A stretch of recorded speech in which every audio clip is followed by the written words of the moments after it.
Samastaam Vande Guru Paramparam Shruti Smriti Purananam Alayam Karunalayam Namami Bhagavatpadam Shankaram Loka Shankaram Shankaram Shankaracharyam Keshavam Badarayanam Sutra Bhasha Kutau Vande Bhagavanto Punah Punaha Om Sahana Bhavatu Sahana Bhunaktu Sahaviryam Karavavahai Tejasvinavadhitamastu ma vidvishavahai.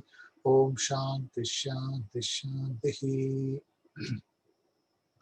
Chaitanyam Sarvagam Sarvam Sarvabhuta Guhashayam Yat Sarva Vishayatitam Tasmai Sarva Vide Namaha.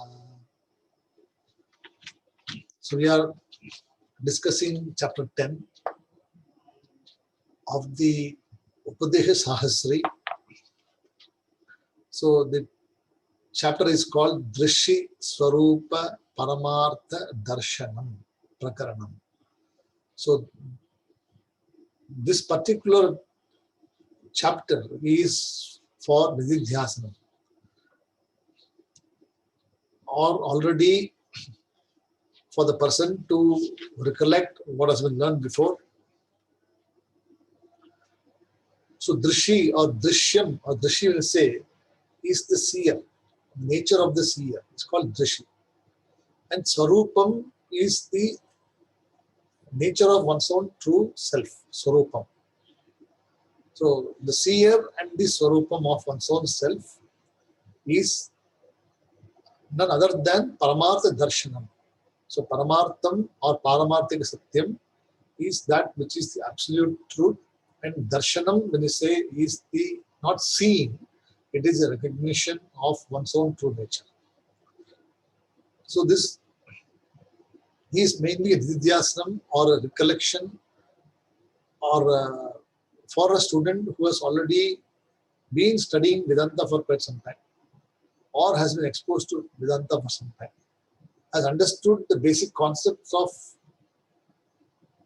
Tattva Bodha, Atma Bodha, Vedanta Sara, some Upanishad, some Bhagavad Gita.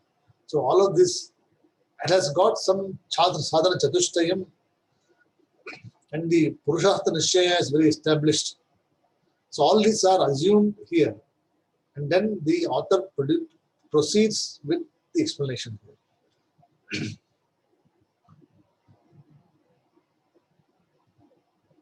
So Nididhyasanam is just as is required for us to get over the habitual error or sickness. Just as when we become very lethargic or we become very fat, what do? You go and walk. Then you know that you are already putting on weight, or you are prone to put on weight. What do? You always walk, or you go to gym, or some exercise you do. So why do you do that? Because to ward off that particular problem which may come. So you do exercise or use some activity regularly to keep yourself busy. It may be walking, it may be swimming, it may be even doing household work. If you've got a big house and if you walk around, you can do easily 8 kilometers all day. Right? So you don't need to specifically, if you've got 2 floors, if you go up and down all the time, then also you can exercise. So we should do Nididhyasanam on whatever is disturbing us the most. So if our relatives are actually giving us dukkham, then we should remind us that we are actually Atma, we are Asangaha. So if we have any dukkham or anything which is bothering, the sadhaka should Nididhyasanam on that aspect of that. Reminding oneself that I am the Atma, I am the consciousness, I am Asangaha. I do not have any connection with this, and I am not to be affected by this. Right? So at the Vyavaharika level, as I told you, at the Vyavaharika level, you cannot see through the person and just say that I am Atma, I am consciousness, I don't talk. No. You still talk to the person, you still deal with the person, you still listen to whatever being said there. So somebody may praise you, somebody may criticize you, Somebody may be indifferent to you. In all of these situations, it is Vyavaharika Satyam, which is transactional reality. And transactional reality is true for every person, whether Jnani or Ajnani. In case of Ajnani, what does he do? He takes that to be Satyam. He takes the comment to be Satyam. He takes the criticism to be Satyam. He takes the indifference to be Satyam.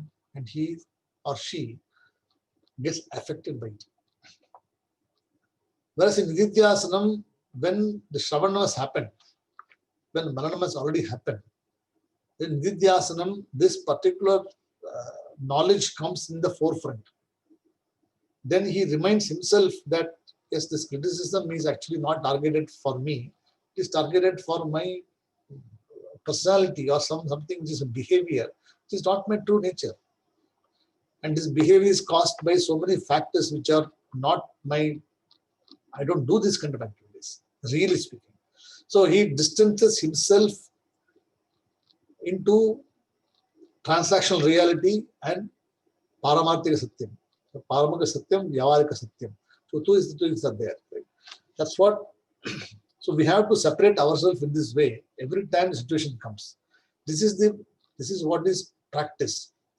So once when you have this exercise regularly being done, then you do not, it's actually called auto-suggestion. So it will come to you automatically. You don't need to do anything. Somebody will talk to you. Somebody will say, it should not bother you much. Initially, it will bother you a lot. Oh, this person is talking, why? There's something wrong with me. Then you start to worry about it. Later on, you start to accept things. Oh, so what? Let him say. I know my true nature. I'm actually not this person. So you dismiss the thought, you dismiss the person there, and you do not say anything. You just walk away from the person. You study on for what you want to study.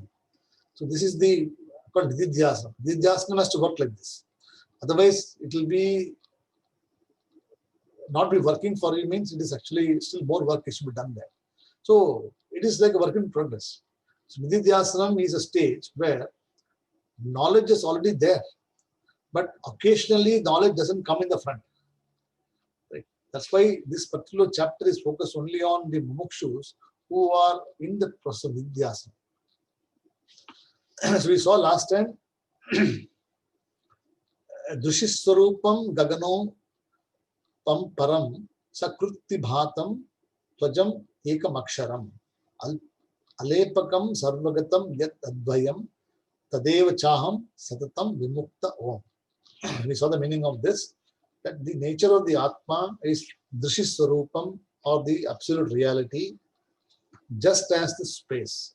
The space pervades everything. The space does not get tainted by anything. We never call space Ashuddha space. We call the environment where it's operating can be corrupted, can be polluted environment. But the environment cannot pollute the space because space is untouched. That is why he gives here Drishiswarupam Gagano Upamam. Upama means the example is given. It says the example given is the space is an example.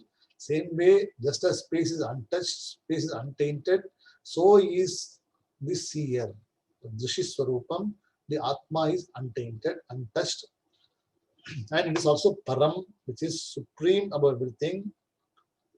And Sakrut Vibhatam. So, continuously shines. It is not shining once. It shines continuously. Ajam Ekam Aksharam. Ajaha means unborn. Ekam means one. Aksharaha means that which does not decay or does not die. So Aksharaha. Then Alepakam, imperishable, or Alepakam, unaffected. Then we have Sarvagatam, all pervasive. So that alone is me. So Tadeva Aham. So that alone is me. So when you use the example, you have to say, I am Ekam, I am Aksharam. So use the philosophy, use the principle to apply it to the object which you are being used. and you understand whether it is ksharam or aksharam, it is ajam or jatam, which is coming there. So all this has to be applied. Mentally you have to apply, not physically you cannot do anything. Mentally you calculate. Cognitive, see, Atma, knowledge is cognitive only. Physical knowledge is not there. Cognitively only you understand. That's why knowledge rises in the mind of the knower. In the mind itself you do analysis, turn the pages of the Shastram, analyze and then dismiss. No. And you don't say that I am dismissing thoughts. You already done this. This is called Alepakam, unaffected, untainted. Thereby Satatam, I'm always. Vimuktam, I'm ever free. And I am that Om. So Om is actually I am that Om. That which is Akara, Ukara, Makaraha. I am the one who is present in all the three states of experience. I am the knower in all this experience. There is no other knower other than me in this experience. So if something is experienced, I am the knower. There is no other than present there. Right? So this is to be understood. That's why the author has given all these examples. He continues to give more examples in the next verse. We'll look at this one.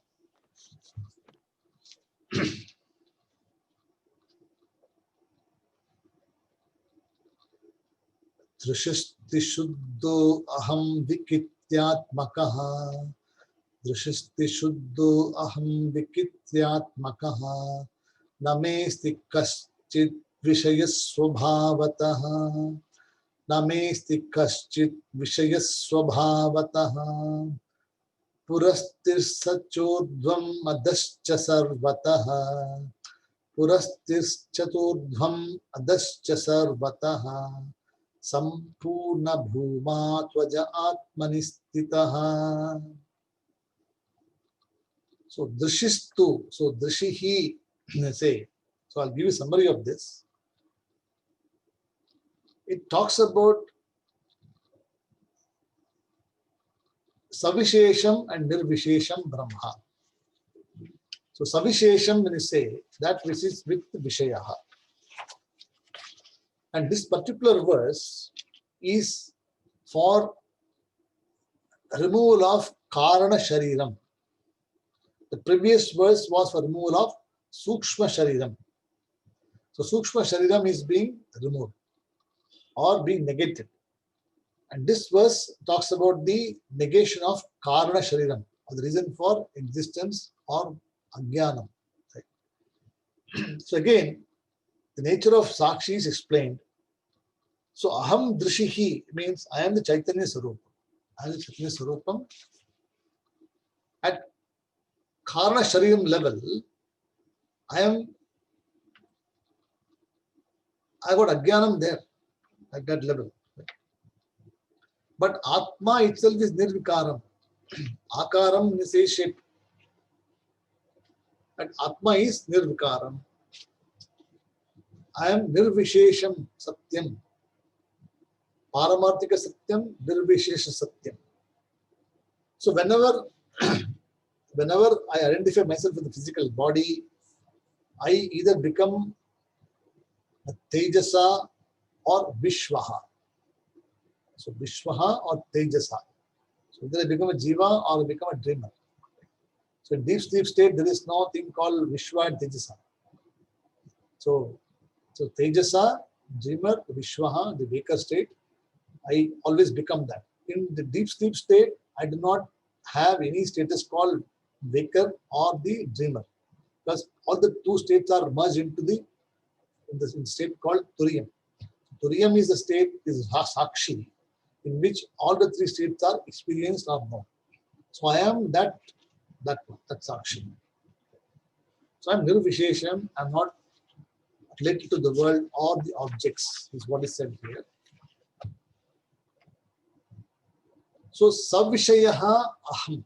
So whenever you say I am Savishayaha, I am subject to objective assessment, it becomes Ahankara. So whenever Ahankara is involved, there is Savishayaha Aham. So Aham becomes associated with the object, correct? Whenever ahankara is there. So you say, I am this, when you say, or I know this, when you say. The I itself talks about ahankara, and that I indicates an object of knowledge. Is it correct? So when you say I know this, or I am this, or I should be doing this, so all this or isness denotes that ahankara, and it is always connected with an object of knowledge. So aham is savishayaha, savishesham aham. It's called ahankara. Whereas nirvishaya aham, that means when you remove the, resolve the ahankara and resolve the objects, etc., that becomes chaitanyam or the consciousness.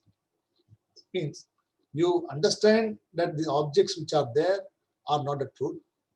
The ego itself is my ahankara is also not really there. Ahankara is only a reflection of the pure I thought. So if I resolve the ahankara, I plus am. Right? So I plus am equal to aham. So when you remove the am, what remains I? I doesn't have any attributes. Moment you add the am, it becomes savishesha aham. It's ahankara. Then I am gets tagged on to body. I am small. I am short. I am jnani. I am, all these things come into the objective world. So he says that whenever you see this I am coming into existence, it is the ahankara which is there and will always reflect an object of knowledge. So you have to make an effort cognitively to remove or discern this aham also. Finally, you are left with only the innermost I, which is the essence. It's called chaitanyam or the consciousness. I'm just giving you a summary before we go into the actual verse, so we know what it is talking about. So I am this akashaha, I am this space which is pervading like this. So this particular verse says that the jnani or the wise person can claim to be Ishvara. That means one can proudly recognize himself as a Bhagavan. See, when we say, I am Bhagavan, or I am the Supreme Lord, we say, people will say, if you talk to somebody, if you tell, see, I am this whole thing, I am Jagat, I am the Shrishtikarta, I am the Palankarta, I am the Samhara Murti for Jagat, when you say, oh, this is all your ignorance, your ahankara. Because when you talk to somebody who doesn't know, they will think that you are talking out of your knowledge, prowess. But it is only for understanding. That means a person can claim one's own self as I am the Bhagavan. See, initially when you look upon other people, like say, rich people, say if you got Tata or Birla or Reliance, all these people are there. You look at them as the big people. Or somebody who is very famous, you say, oh, these people are rich people, right? And you think you will benefit from the richness, but in reality, you are not going to get any benefit from those people. See, if somebody is rich, somebody is very popular, somebody is very strong, what is it going to make to you? Is it going to make a difference to you? No, because you are only admiring somebody or idolizing somebody because you want to be connected with the person some way or the other. And you think that person is going to give you happiness. So it is not. Right? So initially also when we start praying, we praise the Ishvara for that, oh, you are the Almighty, you are the Bhagavan, everything is there. And you ask for everything what you want. You ask for Artha, Kama, Dharma, and Moksha also you ask. Because initially you are in the mood of asking and you want to be a seva, dasa. Later on when you study Shastram, Shastram tells you that what? Ishvara is only a title. Ishvara is a status, a manifestation of this Jagat with names, roots and functions. Also Ishvara is that which is also unmanifest. Right? So it is being taught to you. Then after the knowledge arises in you, then what do? You say Aham Purnaha. You come in front, correct? You are there at the front saying that I am actually the Bhagavan. I am actually in the front. So if Bhagavan comes and tells in front of you, who are you? He says, I am you. You should be able to say confidently that I am Dasa, I am only Bhakta. You are the Bhagavan. Again, whatever teaching you will learn, everything will be forgotten. If Bhagavan comes and says, who are you? This, I am just part of you. I am none other separated from you. I am you. So that means the Bhagavan and you are non-separate. Jiva Paramatma Aikyam is one. Hope you're getting right. So this is occurring knowledge. This is what the Jnani or the Nidhyasana makes you think. It is only cognitive. Physically, nothing. If you go to temple or somebody will come and ask you, oh, are you the Bhagavan? He says, no, I am the Bhagavan. I will do everything for you. No. It is only your understanding, only for our understanding only. It should be only in the mind. Right? So somebody will ask, you are very arrogant. How do you claim this? The arrogancy comes because of your understanding of your knowledge. Some wise people can also be arrogant because arrogancy is taken in different manner. See, somebody can claim that I am a jnani, I'm the wise person. I know all these things.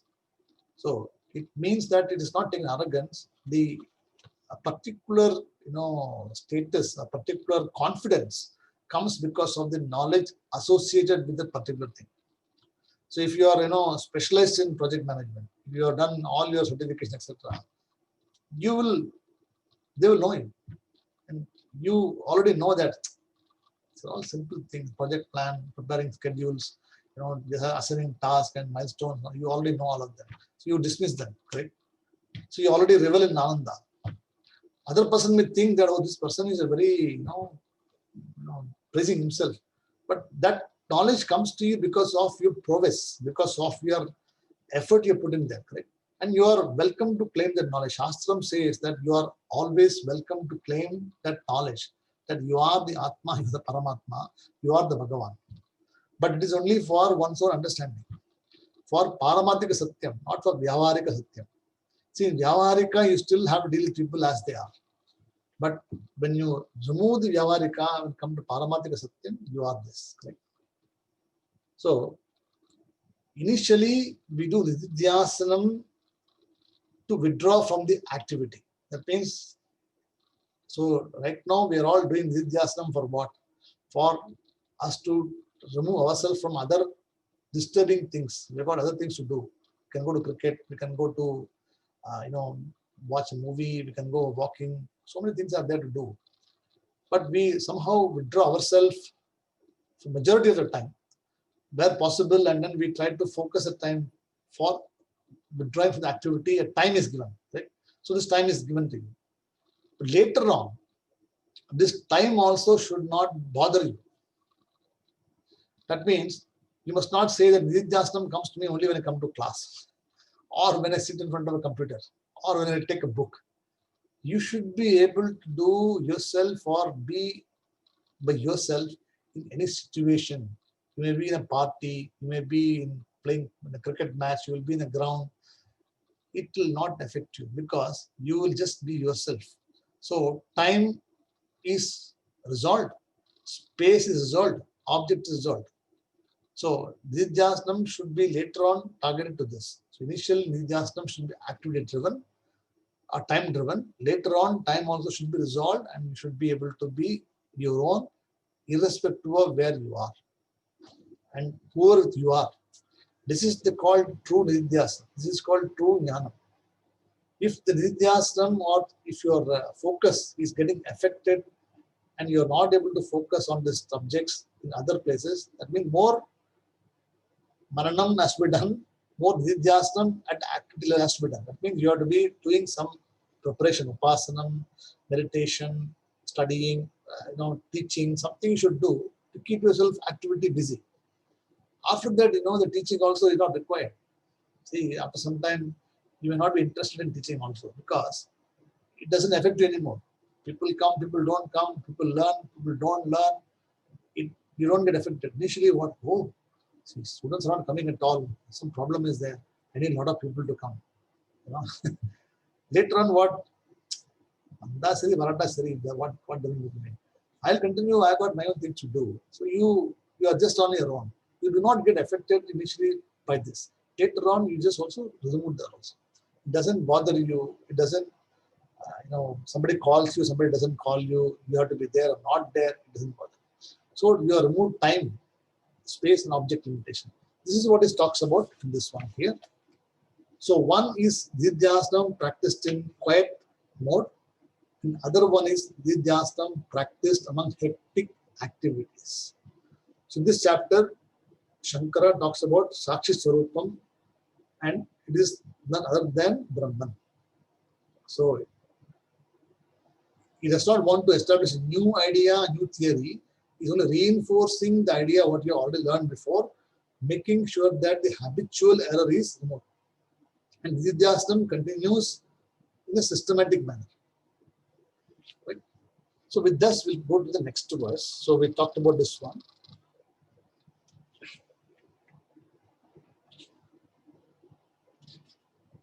So as I told you, this particular verse is for the removal of the notion of Karana Shariram. See, Karana Shariram is Mula Avidya.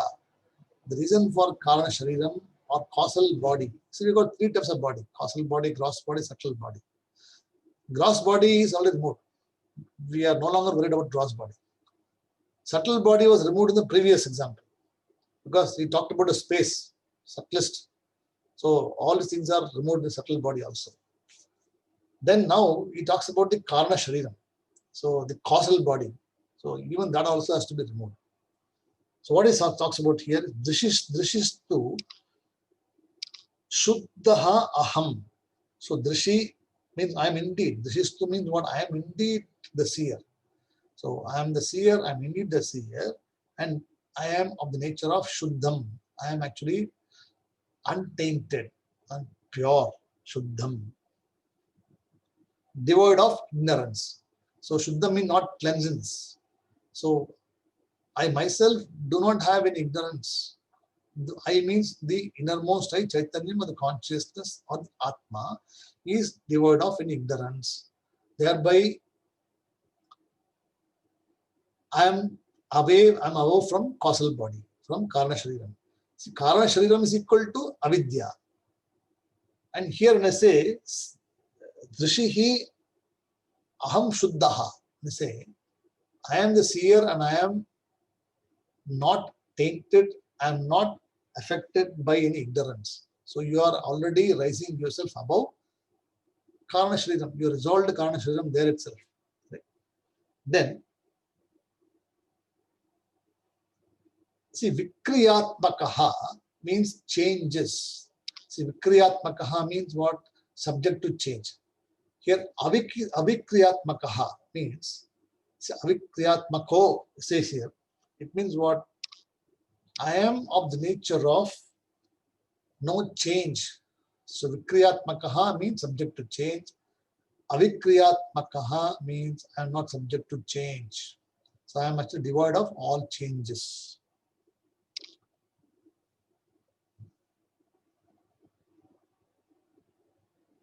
Then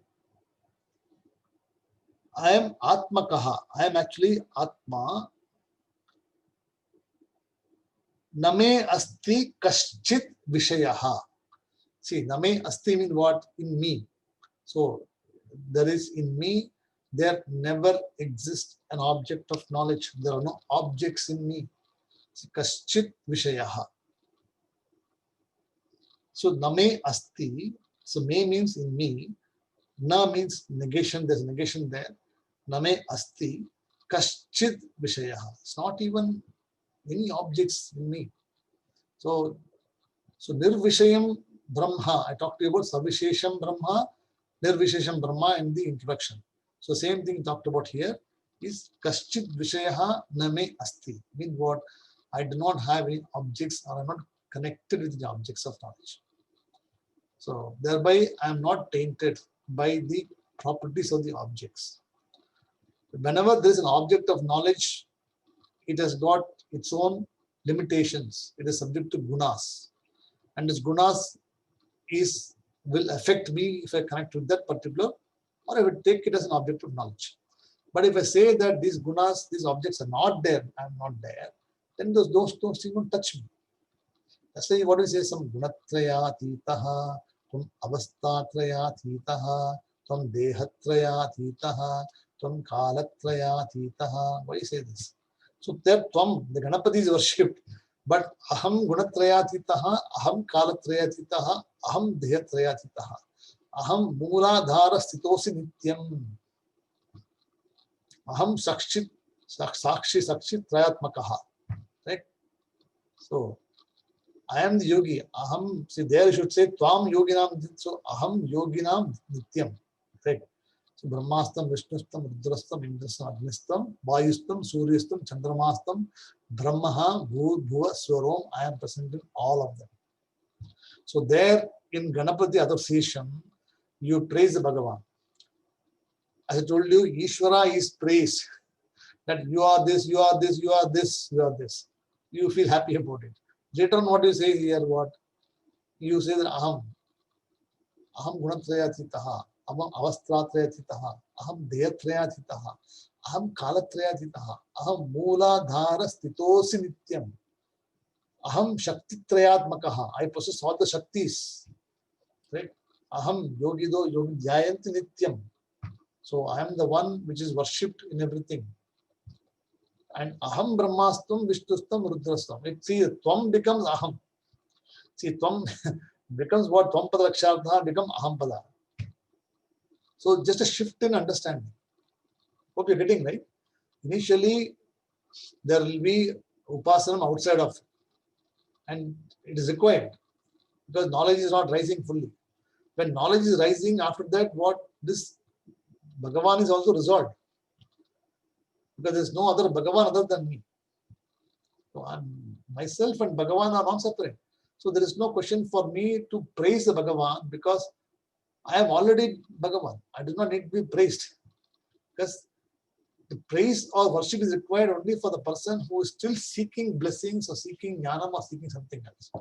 When you already become that Tattvamasi, what else is required to be done by you? You don't have to do anything.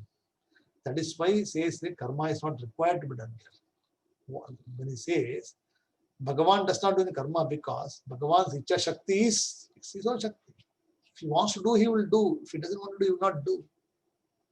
So he's not depending upon something to be happening there. That is the understanding. That is why Karana Shariram is remote. Okay. So Drishistu Shuddham Aham Avikriyatmakaha Name Asti Kaschit Vishayaha. Then Swabhavataha. So see Swabhavataha means in me. In me Nasti Kaschit Vishayaha. Because my nature, my Swarupam is of the nature of consciousness. Therefore, in me, there is no evidence, there is no chance of any objects being present. So, Nirvishesham Brahma, Savishesham Brahma, Saguna Brahma Upasanam, Nirguna Brahma Upasanam. So, Sajati Veda, Vijati Veda, Swagata Veda, all the three Vedas are removed. So, there is no differences anymore. Then, Puraha Tiraha Cha. See, Purastiras Chodhvam Adascha Sarvataha. You have to break it into what? Puraha Tiraha Cha means and. Urdhvam Adascha. So Puraha means in the front. Okay. And Tiraha means around. So Puraha means in front of me, around me, above me, Urdhvam, Adaha means below me. So there is nobody who is in front of me, there is nobody around me, there is nobody above me, there is nobody below me. So what does it mean? I am present everywhere. I am pervading everywhere. There is no other thing other than myself. I pervade entire Srishti in all the lokas. I am pervading there. That's why Sarvataha. So Sarvataha means what? Incomplete, everywhere. Sarvagatam, Sarvatam, in totality. So Puraha, Tiraha, Cha, Urdhvam, Adascha, Sarvataha. Sampurna Bhuma. Sampurna means what? Complete, infinite. Bhuma, infinite. Sampurna Bhuma. The word Twaja is Tu Ajaha. I'm indeed Ajaha, unborn. So the word Twaja means not Tvaj, it's actually Tu Ajaha. So Ajaha means unborn. I am this, indeed the unborn, Atma, the consciousness, which is Atmanistitaha, which is resting in myself. So Atma does not go anywhere. Atma does not reside anywhere. Atma is very much present in me. Atma is present in me because I do not go anywhere. I do not go on holiday. I don't have any problem about COVID. I don't get affected by any of these problems. Correct. So when you think that I am affected by COVID or something like this, then you're talking about physical body. We're talking about subtle body and all these things. Karma Sharam also is there. But when you say I am not any of these things, not affected by this, it is cognitive. But what it says here, because I am present everywhere, I do not need to go anywhere for holiday, for enjoyment. I'm always present. I'm always happy because I permit anything where I want to go. So that is what is the message given here. So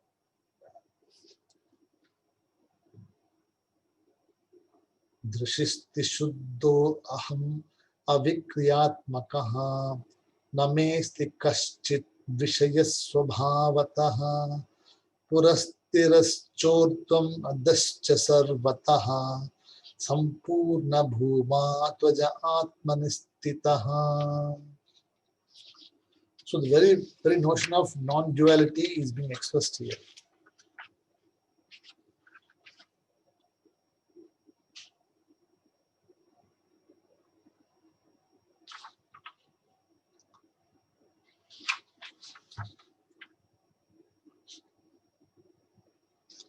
See,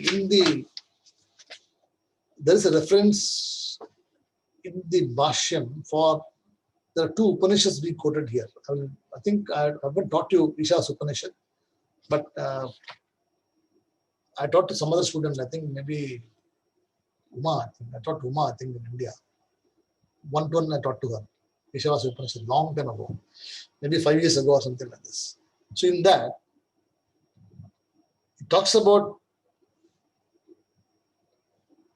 Saparyagat Shukram Akayam Avrinam Shuddham Apapaviddam Kavihi Manishi Paribuhu Swayambhuhu Pariaghat. So the words are given in the Upanishad. In Ishavasya Upanishad, you can make a reference. When you study this, in verse number 8, Ishavasya Upanishad, verse number 8, it says here what? Saparyagat Shukram Akayam Avrinam Shuddham Apapaviddham Kavihi Manishihi Paribuhu Swayambhuhu. So it says, I am the Atma, the consciousness, that which is Pariaghat, means I am surrounded by all sides. So I am actually present everywhere in all the sides. So that's what I saw here. Puraha, Tiraha, Urdhvam, Adascha, we saw. Same thing is mentioned there. And Shukram, bright. Akayam, see, Kayam means injury. So I'm not subject to any injuries or not subject to anything. So the Atma doesn't get cut, slain, doesn't get wet, doesn't get dried. We saw in Bhagavad Gita also that Atma is talked like this in chapter 2. Jnana Yoga talks about this. Then Avrinam, without any bones. I do not have any bones or any tissues or muscles. So Avrinam. Shuddham, pure. Apapam, I do not carry any papam. Papam, punyam is only for the person who thinks that I am doing this. A doer only has got papam. When you say I am not a doer, papam doesn't come to you. So apapam. Then kavihi, see kavihi here is called drishi. So kavihi means seer. So kavi means a muni or a wise person. here referred as Drishi. Right? Manishihi, ruler of the mind. Manishihi means the ruler of the mind. The mind itself is being illumined by this Atma, the consciousness. Then Swayambhuhu, I am self-existence. So Swayambhuhu means what? Nobody creates anything. I am self-existent. I am not created by anybody. I'm just the Adharam for everything. Swayambhuhu. So all these are also given in the Ishas Upanishad as a reiteration of this. So I just also one more thing also.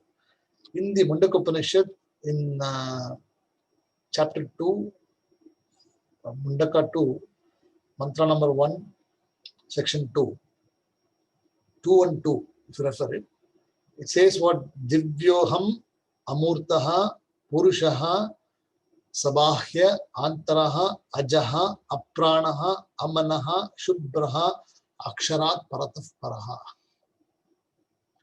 So when you study this, you should know that. So all recollections should come. Agrahyam, apanipadam, agotram, avarnam, achakshuhu, all of them. I do not have any of these things. Same thing is said for repetition here.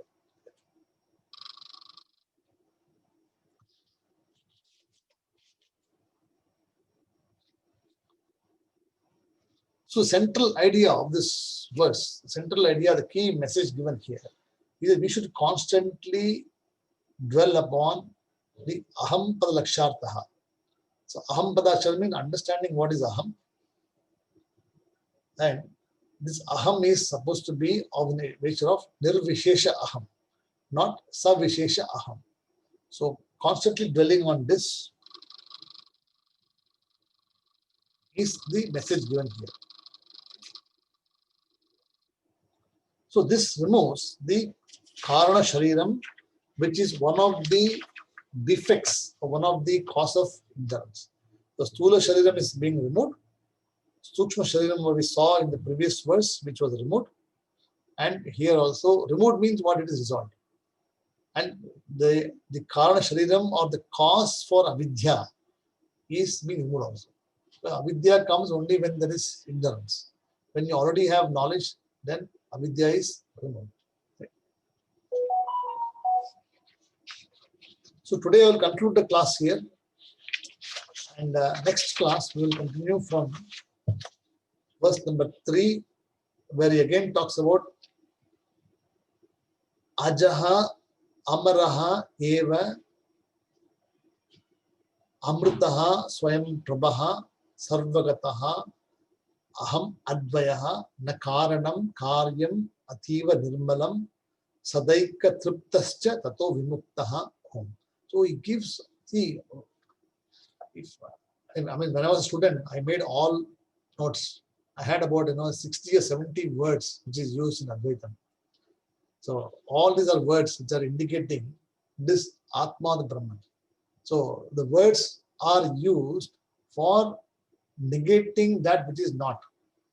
So when you say that ajaha, so ajaha means born, unborn. So then you say, oh, this is born, so this is not this. So you remove that. Then, amritaha, is it mritaha is supposed to die? Yes, this plant will die, this table will die, body will die, all this Srishti also will one day will go. Therefore, this is not the truth. So it is not this. So use the example to negate this. Finally, you will be left with only those things which cannot be negated. And that which cannot be negated also has to be, the words should also be removed.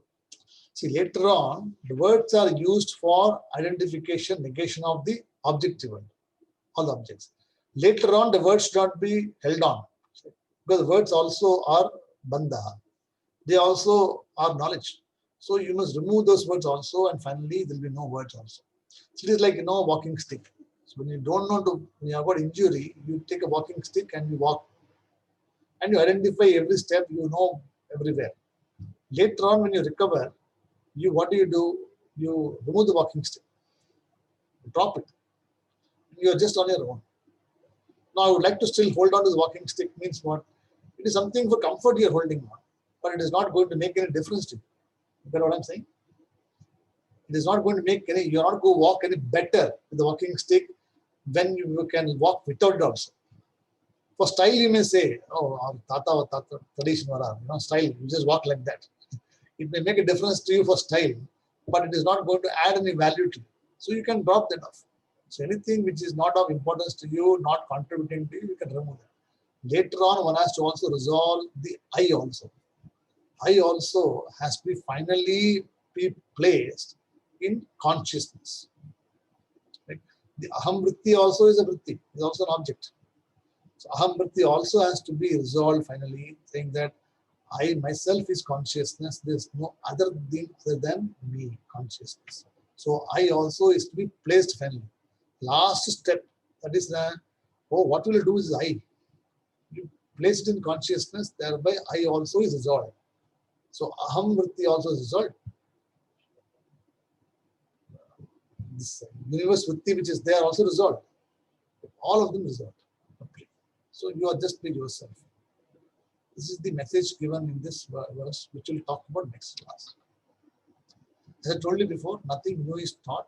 This Nidhyasana is a recollection, a reflection of already been taught, and one has to dwell upon the words again and again, repeatedly, so that you don't forget. That is all it is.